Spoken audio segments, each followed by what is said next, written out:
यह अनुभव करना सीखो कि तुम ही अन्य सभी लोगों के शरीर में भी विद्यमान हो। यह समझने की चेष्टा करो कि हम सभी एक हैं और सभी व्यर्थ की चीज़ें त्याग दो। तुमने भला बुरा जो कुछ भी किया है उनके विषय में सोचना बिल्कुल बंद कर दो।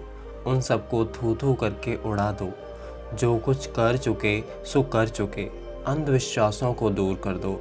मृत्यु सामने आकर खड़ी हो जाए तो भी दुर्बलता मत दिखाओ। अनुताप मत करो।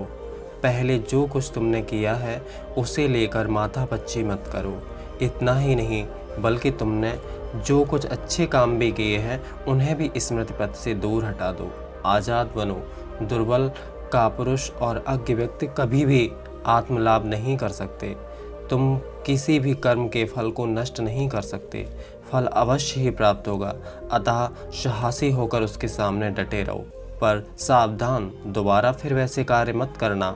अपने अच्छे या बुरे सभी कर्मों का भार उन प्रभु के ऊपर डाल दो। अच्छा अपने लिए रखकर केवल खराब उसके सिर पर मत डालना। जो स्वयं अपनी सहायता नहीं करता, प्रभु उसकी सहायता नहीं करते। अनासक्ति का भाव आ जाने पर तुम्हारे लिए कुछ भी अच्छा या बुरा नहीं रह जाएगा।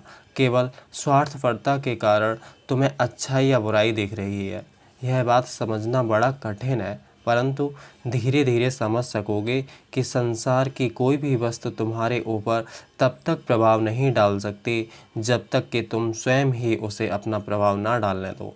जब तक मनुष्य किसी शक्ति के बस में ना हो जाए और अपने को गिरकर मूर्ख ना बना ले, तब तक उसकी आत्मा के ऊपर किसी का भी प्रभाव नहीं पड़ सकता। अतः अनाशक्ति के द्वारा तुम किसी भी प्रकार की शक्ति पर विजय प्राप्त कर सकते हो और उसे अपने ऊपर प्रभाव डालने से रोक सकते हो। यह कह देना बड़ा सरल है कि जब तक तुम किसी चीज़ को अपने ऊपर प्रभाव ना डालने दो तब तक वह तुम्हारा कुछ नहीं कर सकती। पर जो सचमुच अपने ऊपर किसी का प्रभाव नहीं पड़ने देते और बाहर जगत के प्रभावों से जो सुखी या दुखी नहीं होता, उसका लक्षण क्या है? लक्षण यह है कि सुख अथवा दुख में उस मनुष्य का मन सदा एक सा रहता है। सभी अवस्थाओं में उसकी मनोदशा समान रहती है।